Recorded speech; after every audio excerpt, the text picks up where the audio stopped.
Look at the example of Elijah. Elia के उदाहरण को देखें। In verse 19 it says, 19वें पद में ये कहता है, Elijah told the woman, give me your son. और एलिया ने कहा कि तेरे बेटे को मुझे दे। He carried the dead body of that little boy up to his room where he was staying. और उसने गोद में उस लड़के के लोथ को उठाकर अपने कमरे में ले गया, Laid him upon his bed. और अपने काट पर उसे लिटा दिया। Verse 21 says, और 21वां पद कहता है, Elijah stretched himself out upon the child and cried out to God. और एलिया ने उस बालक के ऊपर अपने आप को डाला और परमेश्वर को पुकार कर कहने लगा। He said, Oh Lord my God, और वो कहने लगा, हे मेरे परमेश्वर यहोवा, let this boy's life return to him. इस बालक का प्राण इसमें फिर से डाल दे। You know what happened? और आप जानते हो क्या हुआ? Nothing. कुछ नहीं हुआ। Then he stretched himself out upon the child a second time. और फिर दूसरी बार वो उस बालक के ऊपर लेट गया, Called upon God. और फिर परमेश्वर को पुकारता है। Still there was no sign of life. और अब भी जीवन के कोई लक्षण नहीं दिखाई देते। And a third time he stretched himself upon the child. और तीसरी बार फिर से वो बालक के ऊपर लेट गया। As he did, और ऐसे ही जब उसने किया, the Lord heard Elijah's prayer. और उस समय प्रभु ने एलिया के प्रार्थना को सुना, And the resurrection healing power of God flowed into the child's lifeless body. और उस समय परमेश्वर का पुनरुत्थान का सामर्थ उस लोक में प्रवेश किया, Raising him up from the dead. और मृत्यु से उसे जिलाया गया। Now you may be wondering, और अब आश्चर्य करो, why did Elijah stretch himself upon the boy?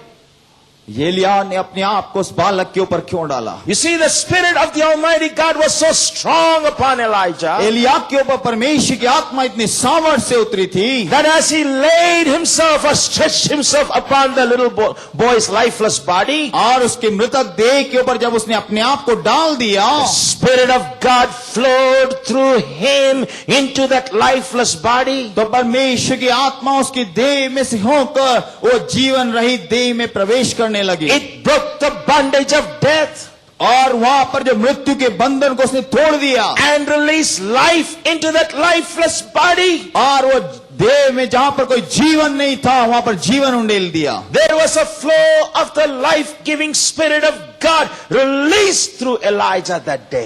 उस दिन एलिया के द्वारा परमेश्वर का जीवनदायक आत्मा उस देह में आजाद किया गया। Same is true for you. और आपके साथ भी यही होगा। You are being indwelt by the same Holy Spirit who was in Elijah on that day when that little boy came back to life. और उस दिन जब वो छोटा सा बालक वापिस जीवन को प्राप्त किया, जो आत्मा एलिया के अंदर था वो आत्मा आपके अंदर भी है। When you touch somebody, और जब आप किसी को स्पर्श करते हो, what's happening? क्या हो रहा है? There is something more than a physical touch. और एक शारीरिक स्पर्श से कुछ ज्यादा हो रहा है। Life-giving Holy Spirit is flowing through you into that other person. और आपके अंदर से जीवन देने वाला पवित्र आत्मा दूसरे व्यक्ति में बह रहा है। In verse 24 we read that Elijah picked up the boy and carried him to his mother. और 24वां वाक्य कहता है कि एलिया ने उस बच्चे को उठाकर उसकी माँ के पास पहुंचा। And when the mother saw the boy alive, और जब माँ ने उस बच्चे को जीवित देखा, she said,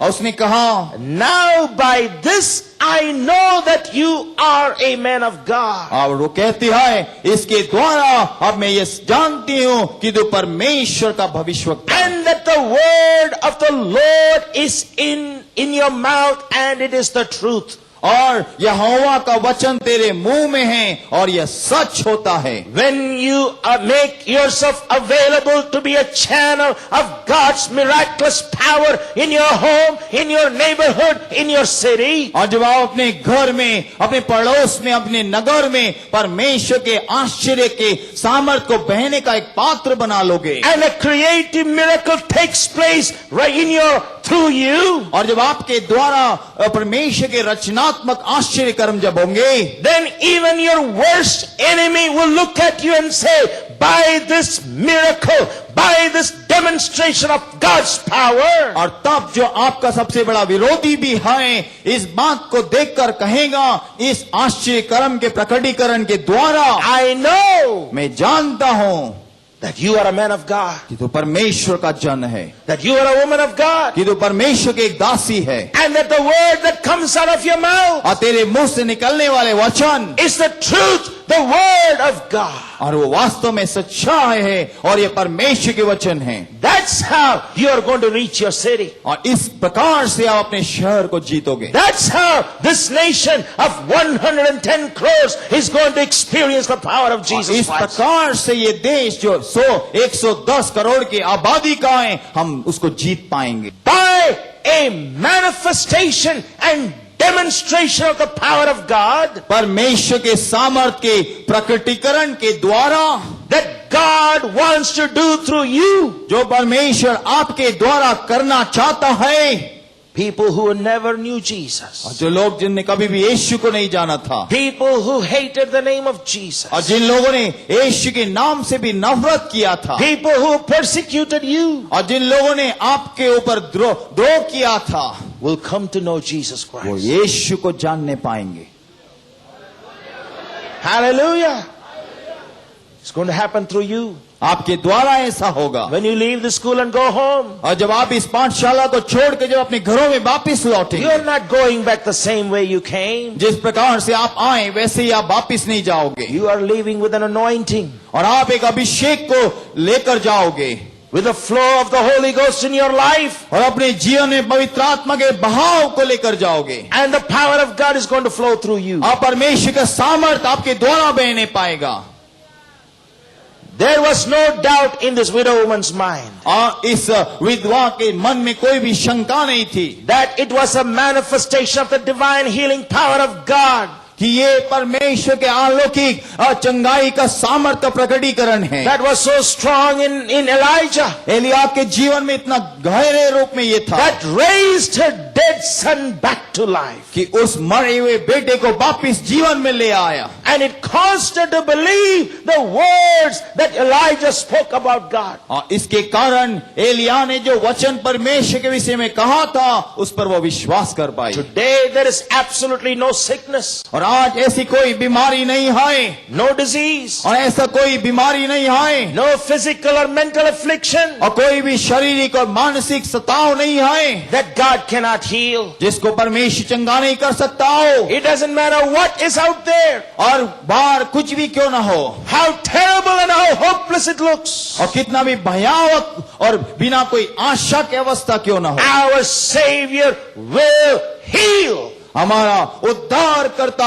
हमें चंगा करेगा Through you. आपके द्वारा।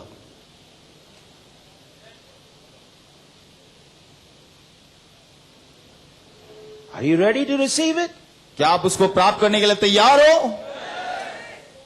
The same God who declared himself to his people और यही परमेश्वर ने जो इन बातों को उनके ऊपर बोला many years ago as their healer, कई साल पहले उनके चंगा करने वाले के रूप में, saying, I am the Lord who heals you, जिसने ये कहा मैं यहोवा परमेश्वर तुझे चंगा करने वाला हूँ, is the same all-powerful God today who says, I am your healer. आज भी वही सर्वशक्तिमान परमेश्वर यही कहता है मैं तुझे चंगा करने वाला हूँ। And he will heal anyone who comes to him और in जो faith. कोई भी विश्वास से उसके पास आएगा उसे वो चंगा करेगा। God says in Malachi chapter 3 verse 6, और मलाकी 3 अध्याय के 6 पद में परमेश्वर इस प्रकार से कहता है I am the Lord मैं वो प्रभु हूँ and I change not. और मैं बदलता नहीं। Oh, so let's say it together. मेरे साथ में मिलकर कहें I am the Lord और मैं वो प्रभु हूँ and I change not. और मैं बदलता नहीं। That's what God says about himself. और परमेश्वर अपने विषय में यही कहता है He doesn't change. और वो बदलता नहीं He's the same. और वो हमेशा एक समान है। He was the healer when the people came out of Egypt. और वो जब मिस्र में से लोग निकल कर आए तब भी उनको चंगा करने वाला था। He was a healer in the early New Testament times. और नए नियम के शुरुआत के समयों में भी वो चंगा करने वाला था। He'll be the healer when you go to your city. और जब आप अपने शहर में वापस चले जाएंगे तब भी वो आपका चंगा करने वाला होगा। Praise the Lord. Jeremiah 32 verse 27 says, और यिर्मयाह 32 उसका 27वां पद ये कहता है Behold, I am the Lord, और मैं वो परमेश्वर हूँ the God of all flesh. और सारे शरीर का परमेश्वर। Is there anything too hard for me? क्या मेरे लिए कोई काम कठिन है?